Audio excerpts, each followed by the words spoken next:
The time in which we live, we have to look inside to find the place within, beyond all fear and lies.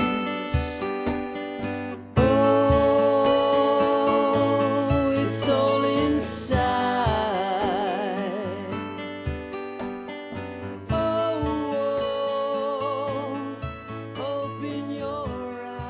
Many people have emailed me about this article I wrote, A Buddhist Dialogue with Science, which was posted on fortunechildbooks.com. Of all the writings I've had posted, this has seemed to be grabbed the most attention. I've gotten more emails from this one. So, I decided I'm going to read it again. When it was first published in my Volume 2 of my selected writings from Soka University, I had read it and recorded it for the PodSafe Music Network, and it was posted a few other websites, but I decided after having it posted online in written form on Fortune Child Books, I did a lot of editing on that version, and I would like to reread it because it's that version's a lot better, and the sound quality of the first reading wasn't that great. So here it is, A Buddhist Dialogue with Science. Life runs through you and me. We're bonded to this earth to change its destiny. Unlike some religions, Buddhism and science are not at odds with one another. Instead, Buddhism and science complement one another. The goals of science and the goals of Buddhism are in some respects similar, and in other ways opposite but complementary. With an understanding of Buddhism, it is possible to gain a greater appreciation for science. The reverse is also true. With an understanding of science, one can gain a greater appreciation for Buddhism. Though neither science nor Buddhism at this point in time offer proof of the other's validity, they both allow a dialogue that is not only interesting, but may prove fruitful to both science and Buddhism in the future. Arise, open your eyes. The time has come to... Looking broadly at science, we can say there are many fields of science, and many of those fields have different goals and different methods to attain those goals. In addition, like science, there are many branches or schools of Buddhism. Psychology as a branch of science has similar goals as Buddhism. Psychology seeks to understand and control human behavior. This is very close to the Buddhist goal, which is to overcome the negative qualities inside a person: greed, hostility, and ignorance, the three poisons, and bring out the higher qualities inherent in all people: compassion, wisdom, self-control, joy, fearlessness, etc. In psychology, the methods used to control people's negative qualities are very different from the methods used in Buddhism. However, a new method utilized by some psychotherapists is very similar to the method used by the historical Buddha of India, Shakyamuni, to reach enlightenment. This method is past life regression therapy. In this one area, psychotherapy and Buddhism can offer a constructive way for a dialogue between the two ways of learning and understanding.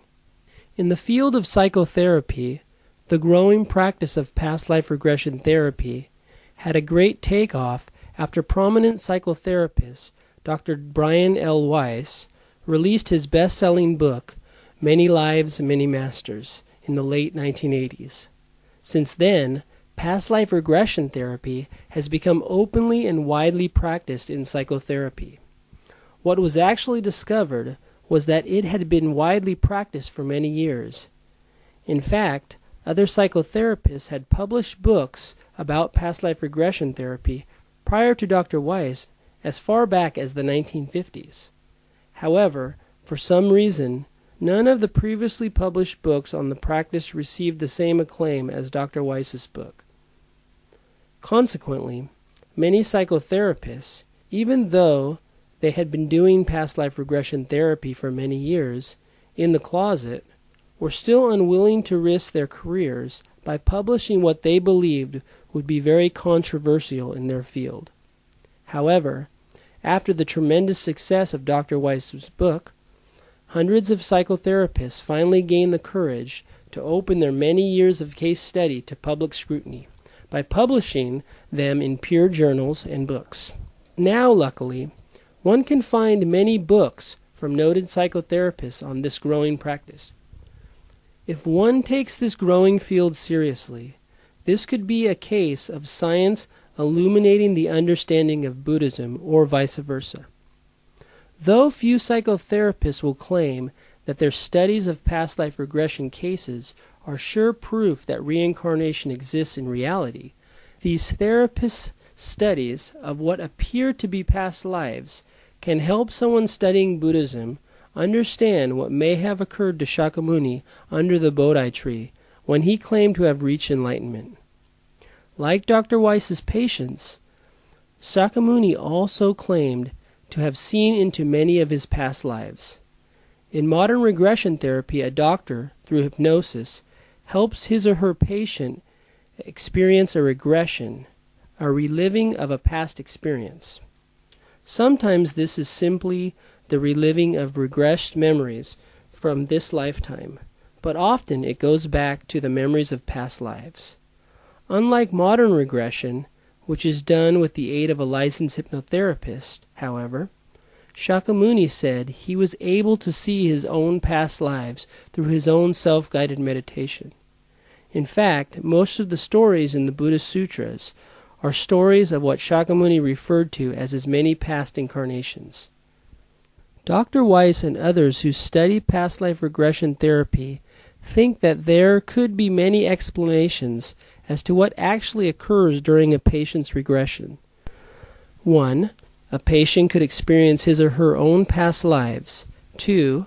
The patient could be experiencing someone else's past lives, somehow tapping into what Carl Jung would call a collective unconscious. 3. That patient could be recalling something he or she read in a book about the past. 4. The patient could be having wild delusions of fantasy. However, after detailing so many regression cases from his patients, comparing these recollections to historical evidence, and finding out what his patients had or could have studied about the past, Dr. Weiss and others have come to the conclusion that the evidence points more toward one of the first two possibilities. Therefore, many of these therapists believe that either their patients are experiencing their own past lives, or they are experiencing the past lives of other people. If these therapists' conclusions are correct, then the Buddhist idea of consciousness can be an interesting insight, which could offer a new way of understanding these cases of past life regression.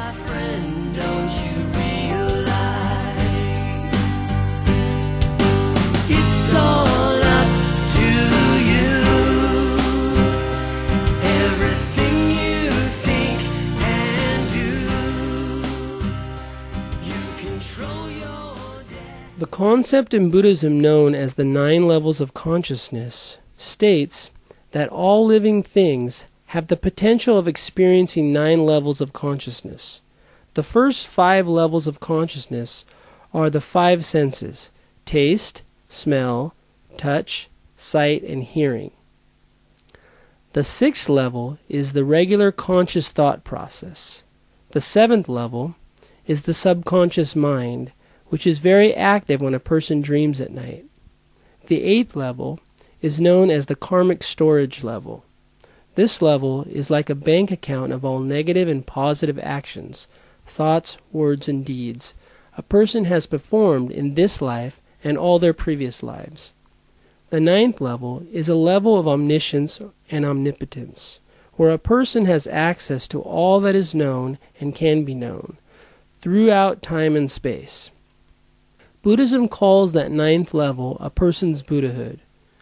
This 9th level has many similarities to Jung's idea of universal consciousness, or collective unconsciousness. According to Buddhism, consciousness is unlimited. The subconscious mind holds a record of everything experienced by a person on his or her first 6 levels of consciousness from all of his or her infinite past lives. Depth psychology is just starting to explore the vastness of information contained in a person's subconscious mind. In addition, it is only an area that psychology has begun to study over the last 150 or more years. Therefore, it is still a new study in its very elementary stages. If a person did in fact have access to his or her billions of past lives on billions of other planets throughout the universe, as the Buddha Shakyamuni claimed to have, and as the many Buddha sutras detail, what would this tell us about that person's philosophy, or his or her view of the cosmos? For one, it would give the possibility that that person's views are much more advanced than modern science, that these views have been formulated over an enormously long time. In addition, that person would possibly have access to the knowledge of scientists on many other planets throughout the universe, many of which may be at stages of development far in advance of science here on Earth. In regards to remembering past lives, the great Greek philosopher Socrates said to one of his disciples Meno, quote, "Since the soul is immortal and often born, having seen what is on earth and what is in the house of Hades, and everything, there is nothing it has not learnt. So there is no wonder it can remember about virtue and other things, because it knew about these before. For since all nature is akin, and the soul has learnt everything, there is nothing to hinder a man remembering one thing only, which men call learning, from himself finding out all else, if he is brave and does not weary in seeking. For seeking and learning is all remembrance." This is from the Great Dialogues of Plato, Meno 79c through 81a. What would happen to modern science if a scientist was able to find, through experiencing past life regressions, that he or she was a scientist in many other past lives, on many other planets throughout the universe? He or she may be able to share with us theories and formulas yet discovered by earthly science. Soul inside of you, the string to pull you through. The scientific view of the cosmos seems to be at odds with many religious views. However, this is not the case with Buddhism. Looking at the scientific field of cosmology from a Buddhist perspective, it appears that the view of the cosmos presented by Shakyamuni some 2,500 years ago is a much more expansive view than the modern scientific view. However, as the view of Western cosmology always seems to be expanding, perhaps someday the two views will become closer aligned with one another. From a Buddhist perspective, science has simply not yet caught up with the Buddhist view, but it is slowly getting there. If it is true that Shakyamuni arrived at his view of the cosmos through remembrance of past lives, then the Buddhist view would have had much longer to develop than the modern scientific view. Therefore, compared to the Buddhist view, formulated through the billions of past lives of Shakyamuni, science would still be in its very inchoate stages. To get a slight feel for the immenseness of the Buddhist idea of time and space, it is helpful to study the Lotus Sutra's Lifespan chapter, chapter 16. In it, Shakyamuni gives an analogy of where and when he first attained enlightenment. He says, this is the Japanese onyomi reading, Nenzen nanshi ga jitsujou butsu irai, muryo muhen hyakusen monnoku, nayu ta ko, hino go hyakusen monnoku, nayu ta asogi, sanzan daisen sekai, keshi unin, machi mijin, ko o tobo, go hyakusen monnoku, nayu ta asogi koku, naige ichijin, Nyose Togyo, Jinze Mijin, Shozen Nanchi. And what that means in English: suppose a person were to take 500, 1,000, 10,000, 1,000,000 Nayuta, Asamkhya, 1,000,000,000-fold worlds, and grind them to dust. Then, moving eastward, each time he passes 500, 1,000, 10,000, 1,000,000 Nayuta Asamkhya worlds, he drops a particle of dust. He continues eastward in this way until he has finished dropping all the particles. Suppose all these worlds, whether they received a particle of dust or not, are once more reduced to dust. Let one particle represent one kalpa. The time that has passed since I attained Buddhahood surpasses this by 100, 1,000, 10,000, 1,000,000 Nayuta Asamkhya kalpas. That's from the Lotus Sutra, chapter 16. Through this one story in the lifespan chapter of the Lotus Sutra, one can begin to see the expansiveness of the Buddhist cosmic view. In Buddhist cosmology, there is the idea of a minor world system, a medium world system, and a major world system. Daisaku Ikeda says in his dialogue entitled Buddhism in the Cosmos that a minor world system in Buddhism is similar to a solar system, a medium world system is similar to a galaxy, and a major world system is comparable to what scientists now call the universe, that area that some scientists believe started with the Big Bang, which is believed to be anywhere from 15 to 17 billion light years across.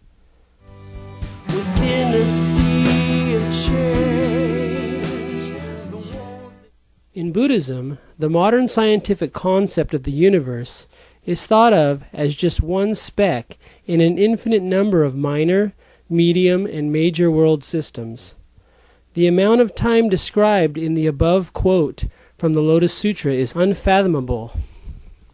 Some interpret just the first sentence of the above passage to mean 500 times 1,000 times 10,000 times 1,000,000 times 10 to the 60th power times 10 to the 56th power of universes ground to dust, where each particle represents a kalpa.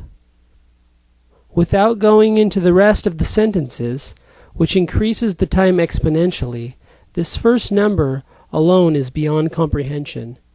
Though this is so much more expansive than the present scientific concept of time and space, it is important to remember that the scientific idea of the universe has expanded exponentially from Aristotle's view to Ptolemy's view to Einstein's view. If this trend continues, the Western concept of the universe will likely continue expanding until it becomes closer to the Buddhist idea of an infinite number of Big Bangs and perhaps big contractions, with infinite numbers of habitable planets in an infinite multiverse. Daisaku Ikeda, in his Harvard University address entitled Mahayana Buddhism in the 21st Century Civilization, said that science and Buddhism both deal with the law of cause and effect. However, the law of cause and effect for science deals with the natural world, and it tells us how things operate in nature. Contrarily, Buddhism's law of cause and effect deals with the internal world of human beings, and it tells us why things happen the way they do to human beings and between human beings, and how we can change human interaction and human destiny. Both ways of looking at reality are not antagonistic, but rather are complementary. Once again, the goals of Buddhism and science are in some ways both the same and in other ways complementary. For instance, one of the goals of Buddhism is for the practitioner to become enlightened, or for that person to become an enlightened human being, which Buddhism calls a Buddha. In many respects, this is one of the goals of science as well, with the hope of, quote, putting a limit on error.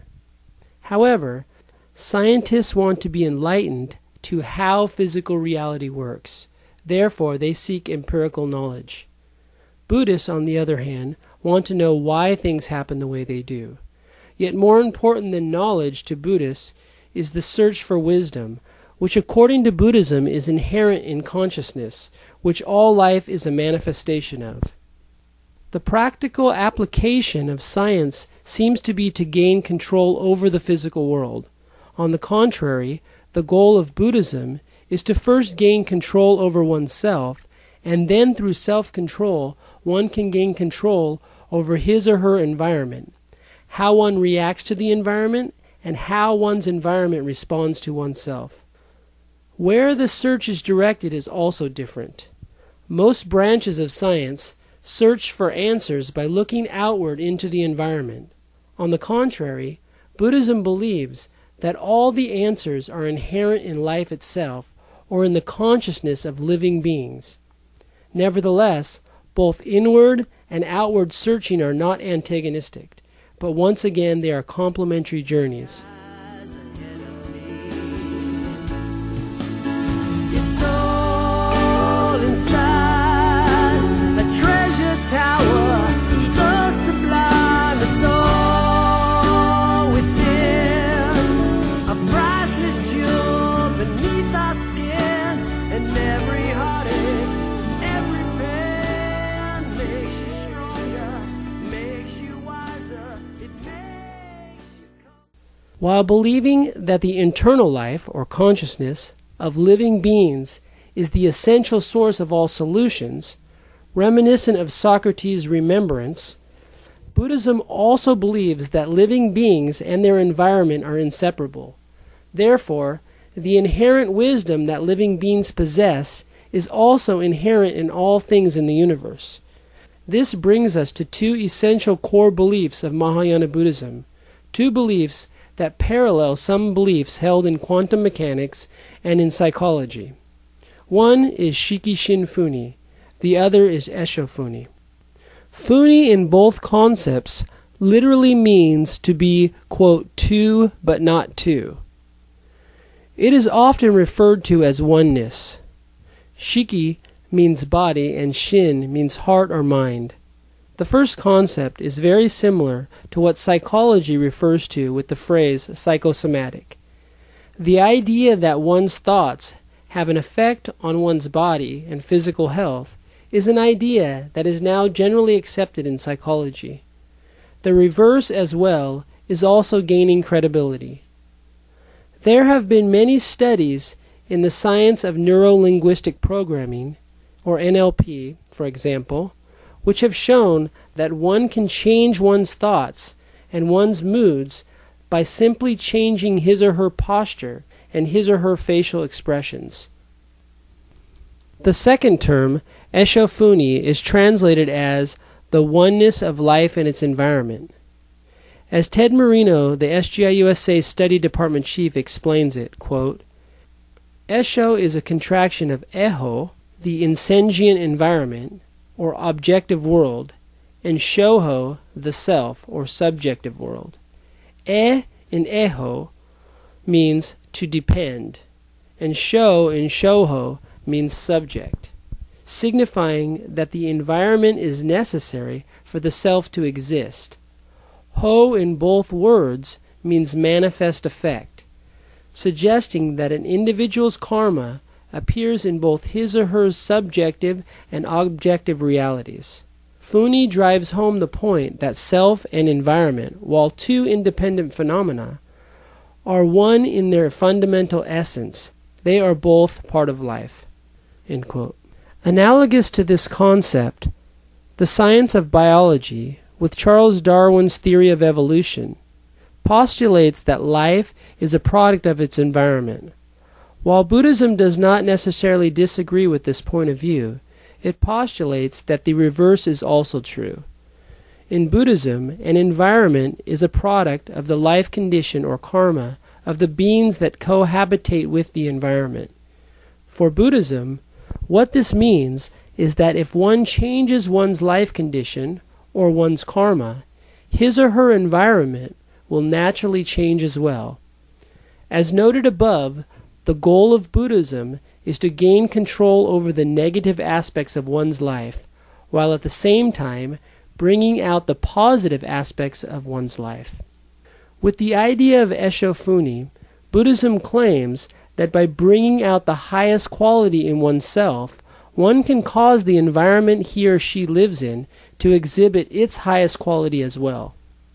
If this Buddhist idea of the inseparability of life and its environment is true, what could be the ramifications for a scientist studying the physical world?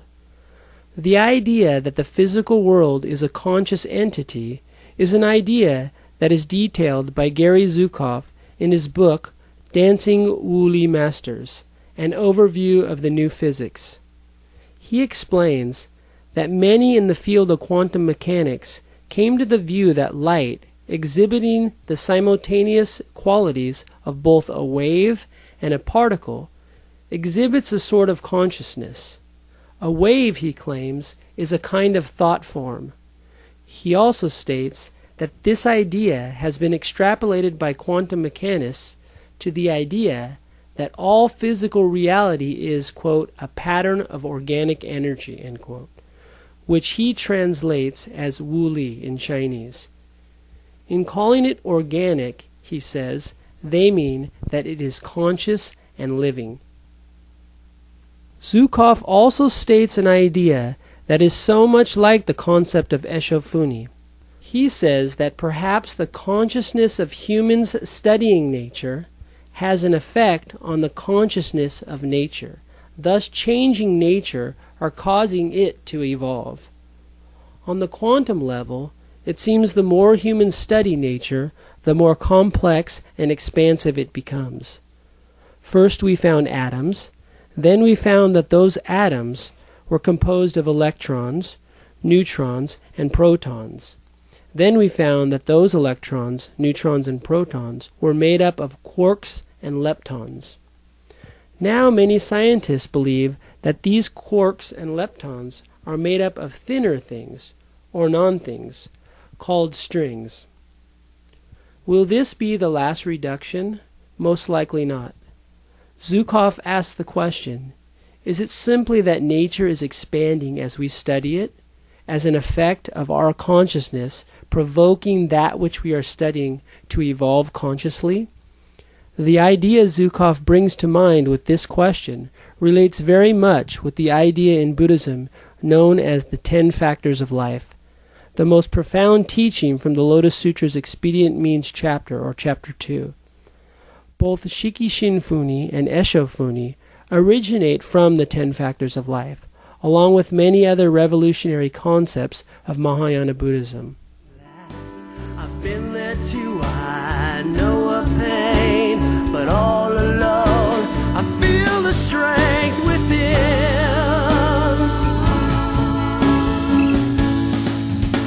It's all inside a treasure tower. In Buddhism, everything is affected by consciousness, while at the same time all consciousness is affected by the physical world. For Buddhism, physical reality, which is the first factor of the 10 factors of life, or appearance, and conscious spiritual reality, which is the second factor, or nature, are two of the simultaneous manifestations of the third factor of life, the entity of life, otherwise known as the law of life, Myoho Renge Kyo.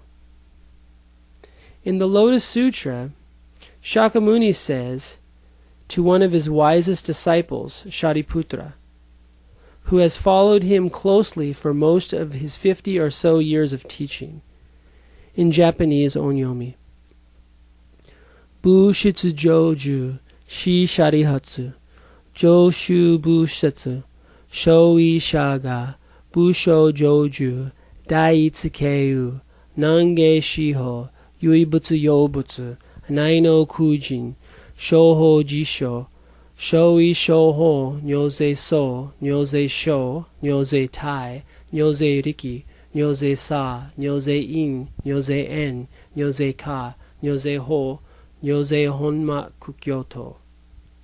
In English, but stop, Shariputra, I will say no more. Why? Because what the Buddha has achieved is the rarest and most difficult to understand law, the true entity of all phenomena, can only be understood and shared between Buddhas.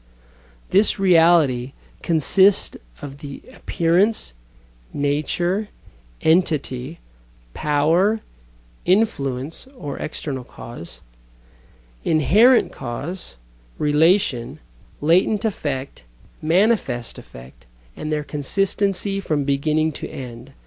This is from the Lotus Sutra, Chapter 2. It would take many books to fully explain what all 10 factors mean.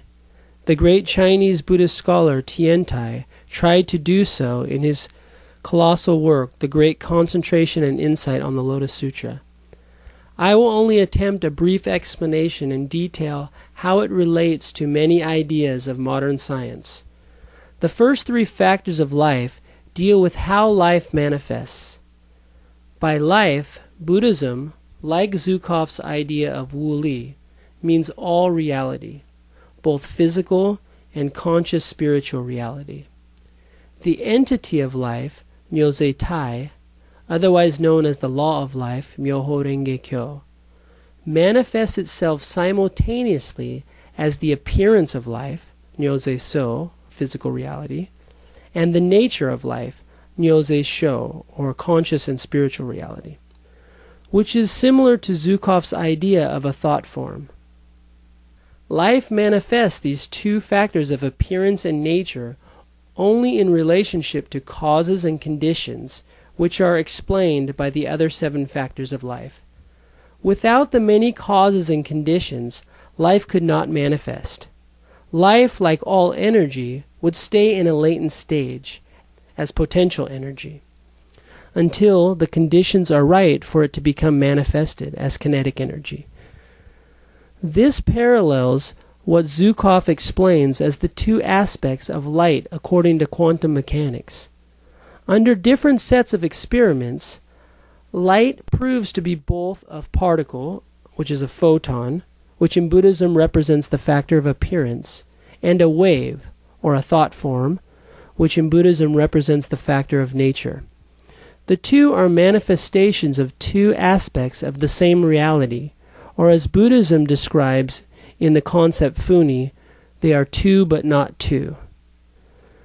Buddhism would also say that light is neither a wave nor a particle, but rather it is an entity that manifests as both a wave and a particle, only in relationship to how it is studied, or in relationship to causes and conditions, which is the other 7 factors of life, which is how all life manifests. According to Buddhism, all reality manifests these 2 aspects, or these 2 factors. This is the Buddhist explanation of why the mind and the body are inseparable, Shikishin Funi, because they are not really different things.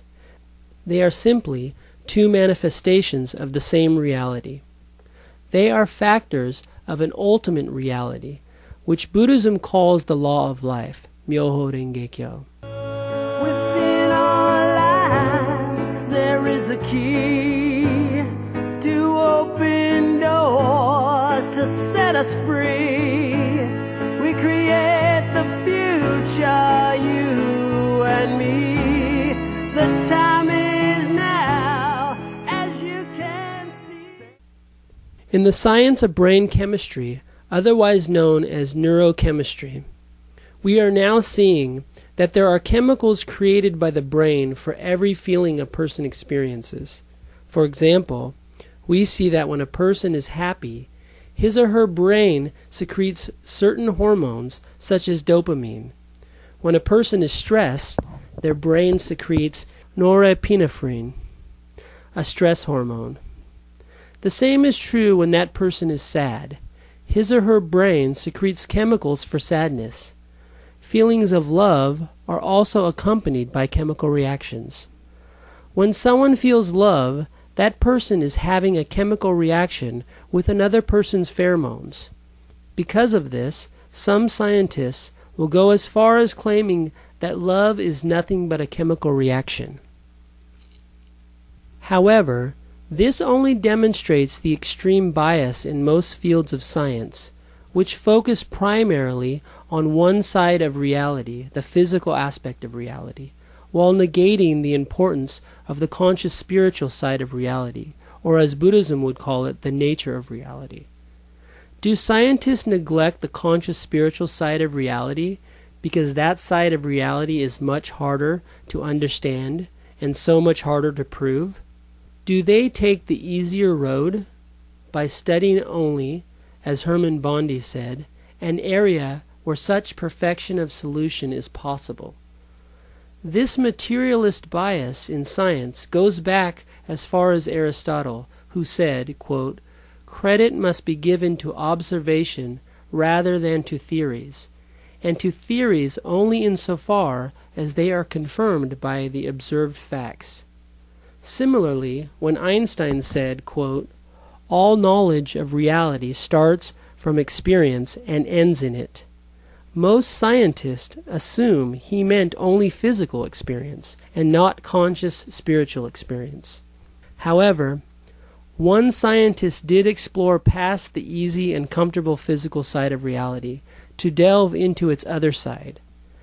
Descartes, in his famous statement, "I think, therefore I am," claimed he could only prove to himself that he existed in reality because he could experience the sensation of thinking. He could not prove to himself that his experience of the physical world was not just a dream. For science to ever mature past its physical adolescence and come closer to a holistic understanding of reality, it will someday have to overcome its mental laziness and focus more attention on the other half of life's manifestation. Descartes was just starting to delve into that area. Physics has only recently found that the terrestrial laws, or the laws on Earth, are synthesized with cosmic laws, or the laws in outer space. In other words, what is true on planet Earth is also true in the heavens. All laws work just the same no matter where you are in the universe.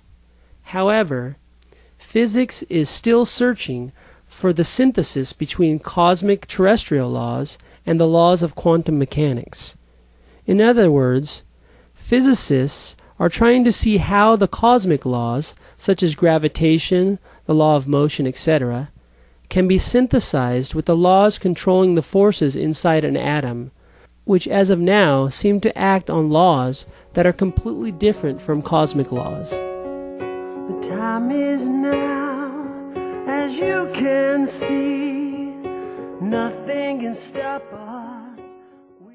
An understanding of the Buddhist concept of the 10 factors of life may allow scientists to finally unravel these mysteries. In addition, the Buddhist concept derived from the 10 factors, the oneness of life and its environment, Eshofuni, and the oneness of body and mind, Shikishinfuni, may allow scientists to go beyond simply synthesizing cosmic laws and the laws of quantum mechanics, but may even allow them to synthesize the life sciences with the physical sciences, which will be a much more difficult task than the former. If science comes to an understanding of what Buddhism describes in the other 7 factors of life, scientists may believe that such syntheses are possible. However, before we go on to touch upon the other 7 factors, another way of understanding the first 3 factors of life, which are appearance, nature, and entity, is to realize that everything in the universe is an entity that contains a physical makeup, or appearance, and a conscious spiritual makeup, or a nature. For instance, an atom has a physical makeup. It has 1 or more neutrons and protons. It has 1 or more electrons, and these particles are made up of smaller particles called quarks and leptons. According to Buddhism, there is no end to this reduction because everything is infinite. We are able to see atoms now with a strong enough microscope and see their physical appearance. In addition, all atoms have a distinct nature, and each constituent part of an atom has its own respective nature as well. For instance, a hydrogen atom has a different nature than an oxygen atom. One of the respective natures of a particular atom is to have a different reaction with another atom. Similarly, a proton has a nature, which we describe by its positive electric charge. The nature of an electron is its negative electric charge, and a neutron's nature is that it has no electric charge at all. The nature of an atom is determined by its appearance. For example, if an atom has the appearance of a hydrogen atom, then its nature is also the same as another hydrogen atom with the same appearance. Because of the 10th factor of life, which is no-zei honmaku kyoto, or in English, consistency from beginning to end, all atoms that have one proton, one neutron, and one electron all have the exact same nature, even though they are physically different atoms. For instance, hydrogen atom A in Texas and hydrogen atom B in California both have the same nature, because they both have the same appearance, one proton, one electron, and generally one neutron. This is true of a hydrogen atom on Mars and a hydrogen atom on a planet in a far-off constellation. Why is this? From a Buddhist perspective, it is because of the 10th factor of life, the consistency from beginning to end of the law of life. From a scientific perspective, we may say it is because of the scientific law of symmetry. Similarly, a planet has an appearance. It is spherical, it has color, and it has physical formations on it, such as mountains and valleys, or clouds of gases and liquids. In addition, all planets have a nature. For instance, one of the natures of a planet is to have gravitational pull on objects in close proximity to it. Therefore, if it has a moon circling it, one of the planet's natures is to exert a force of gravitation on that moon, to keep the moon moving around it, and to keep that moon from flying away from the planet. Some of the many natures of the sun, for example, is to cause an effect on the tides on Earth and to give off heat to nearby planets. One of the natures of our planet Earth is to sustain life, etc. There is no way to fully explain anything in the universe without explaining it as an entity of the two factors of appearance and nature. Nothing contains only physical reality. If something was able to exist in isolation, we may think of it as a purely physical thing, with no nature. If, for example, there were no objects on the Earth, we would maybe be unaware of the Earth's force of gravity. And if a planet had no moons, we might be unaware of its ability to have a force upon a moon, and that if it had a moon, its moon could have a force upon that planet. In addition, if there was no sun for the planets in our solar system to revolve around, we may not even know that those planets rotate and revolve. Everything is only perceptible, both physically and conscious spiritually, because of its relationship to everything else that exists. We only notice the nature of something physical and how it relates to other physical things. However, the reverse is also true of all things physical. Each thing only has the appearance of being physical because of the nature of its constituent parts, and how those constituent parts relate to one another. If atoms did not have natures, such as covalent bonds, we may not notice them as physical, because they may not stay together. Everything physical is made up of a bunch of constituent parts, and those parts are made up of a bunch of smaller constituent parts. And those parts are further made up of smaller constituent parts. Everything in Buddhism is based on the concept of infinity. Therefore, Buddhists believe we can reduce this endlessly. It's just a matter of expanding our consciousness. However, eventually, as we go smaller and smaller, we may have to admit that nothing really is there, just nature, or as quantum mechanics may say, the possibilities and probabilities of existence. If we could actually see things on a subatomic level, if we had stronger vision, we would see more space between things than we would see things, which leads Deepak Chopra to say, quote, all this stuff is really just non-stuff, end quote. If we were able to see things at their subatomic level, we would see nothing physical. Yet we would still say we know that we are observing something physical, even though we cannot see it, because of the thing's nature. So even if we could not see an electron in an atom, we still say it has to be there, because we can experience the nature of the negative electric charge of the electron. This is the same with strings in string theory. Scientists believe strings exist because of the nature of mathematics. No one can prove, however, that strings exist as physical reality, but we assume that they must exist because we experience their nature. In addition, many strings together make up what to us appears to be physical reality. However, from the Buddhist idea of funi, which is two but not two, or oneness, we could say that neither their appearance nor their nature really exist independently, but both exist only as manifestations of the entity of life, which manifests itself physically as appearance, and consciously or spiritually as nature, but only in relationship to everything else that exists. Therefore, from the string theory's perspective, it is only through the relationship between the strings that anything appears to exist.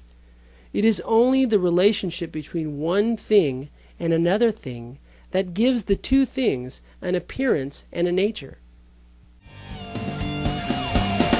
We can do so much together, you and I. If all these little things won't tear us apart, I chose to spend this life with you, my love. What will it take for us to rise above? To get a Buddhist perspective on why things appear to exist and seem to have the nature of existing, we have to understand the other 7 factors of life.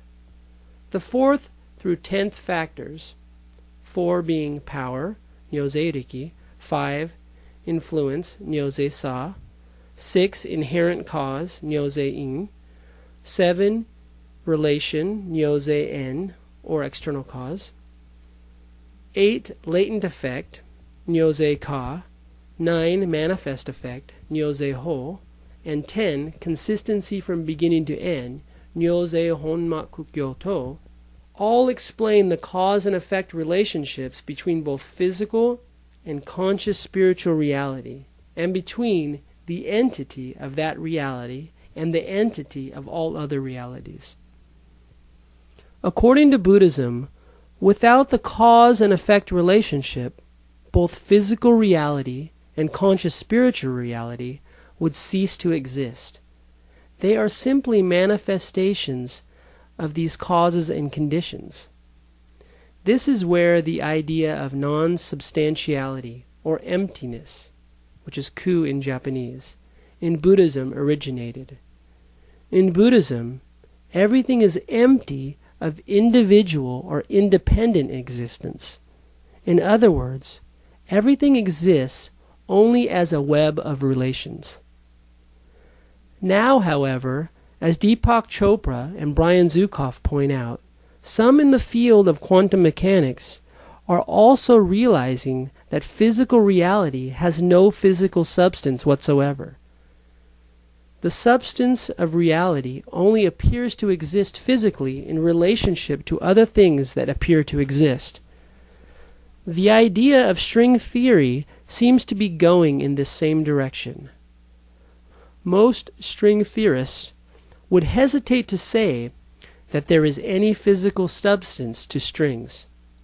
If so, what is that substance? What is the constituent matter of strings? And below that, what is the constituent matter of that constituent matter? For something to exist, it has to be made of something else, right? At least that has been our Western perception of reality up until quantum mechanics and string theory started to question this perception of reality. We can keep going smaller and smaller until nothing is there at all, just possibilities, which are thought forms. To Zhukov, these are simply patterns of organic energy which appear physical in relationship to other things that appear to be physical. This idea is congruent with what Buddhism calls dependent origination. This is the idea that everything comes into existence and continues existing only in relationship to everything else that exists. Because this exists, that exists, and vice versa. There is no such thing as independent existence in Buddhism. The last 7 factors of life explain the symmetry between all relations, or rather, between all of the 10 factors of life. For example, power, which is the 4th factor, explains the inherent force, or forces, within all things, and how, when those forces are activated, they have an influence, which is the 5th factor, on their external environment. However, because of the 10th factor of life, which is consistency from beginning to end, or as science might call it, symmetry, the environment also has a power and thus an influence on all things as well. Another way to say this is that there is a symmetrical power and influence from object to subject and from subject to object. However, this dualistic way of thinking about things as either subjects or objects really should be called subject and subject, as all things are subject to all other things. There is really no such thing as objective reality according to Buddhism, because all things are subjective. Looking at these 2 factors of power and influence in relationship to cosmology, when observing large planets, one of the inherent forces we notice is the planet's gravitational force on other planets or moons. Without other planets to influence a large planet, however, that force may not be apparent. However, because there are things near each planet, such as the objects on the planet getting pulled to the planet's center, or moons going around the planet, or even other planets in close proximity to the planet, the latent or inherent force of gravity is manifested. However, that force of gravity is only proportional to the mass of both objects. For example, the force of gravity between the planet Earth and its one moon is only proportional to the size of both the Earth and the moon that revolves around the Earth. Scientists know there is symmetry in the gravitational force exerted on a planet's moons based on the size of both the planet and its moons. The idea of symmetry from a Buddhist perspective is described as the 10th factor of life, consistency from beginning to end. The 6th through the 9th factor of life, internal cause, relation, or external cause, latent effect and manifest effect, explain the workings of cause and effect on both the physical and the conscious spiritual planes. Just as in science, quote, to every action there is an equal and opposite reaction, end quote, which is part of Newton's law of motion, Buddhism states that the same is also true for the actions of thoughts, words, and deeds. These 3 types of actions, the Indian word karma means action, that a human performs, cause an equal and opposite reaction back to that human. The eighth factor of life gives us the idea of instant karma, as John Lennon sang about. Even though someone's actions do not have what may appear to be an instant effect, the potential for that effect is already stored in the person's eighth level of consciousness, waiting for the right causes and conditions in which to manifest. So once you do, say, or think anything, you have created a latent effect that will manifest as soon as all the causes and conditions are right for it to manifest. However, that latent effect is still instantly manifesting in your life as energy. We know that energy in our life has either a positive or negative effect on our state of mind and psychosomatically on our health. Here is one way of looking at the sixth and seventh factors of life in relationship to human feelings. All humans have the inherent tendency for the feeling of love, hate, and many other emotions. These are all inherent causes, or internal causes. However, without someone in our environment to stir our feeling of love or hate, we could never manifest those feelings.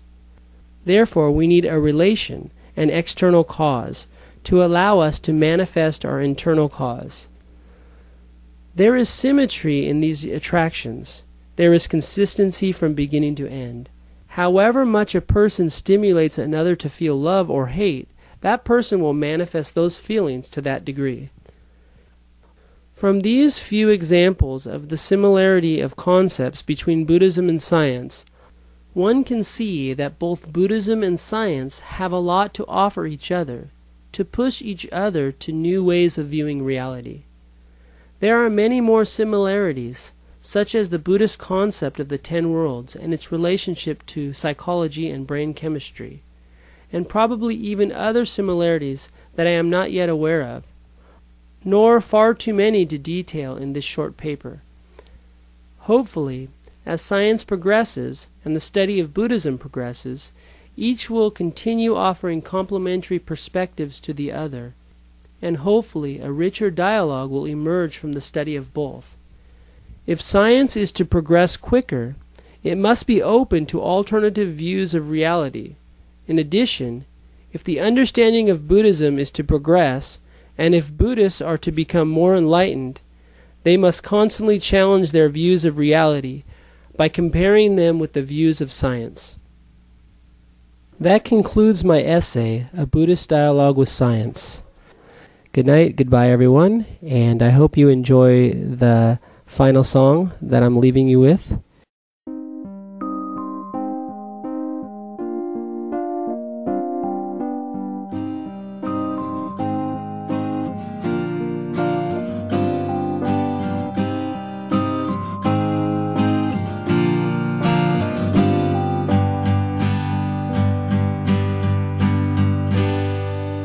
Every single time that you run away, you'll realize that you've run to the same place you thought you left behind. Where you running now, my friend, don't you realize? Though you've run away, you haven't changed a single thing inside. Where you running now, my friend, don't you realize?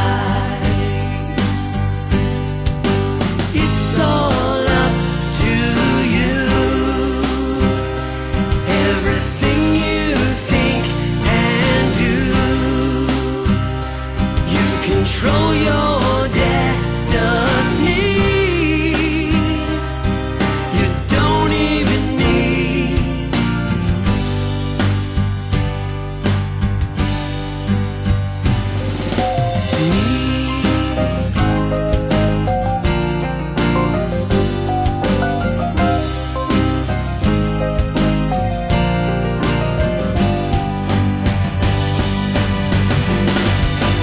all the things you think will add up to who you are inside. A little conscious change will send out ripple, changing space and time. Don't you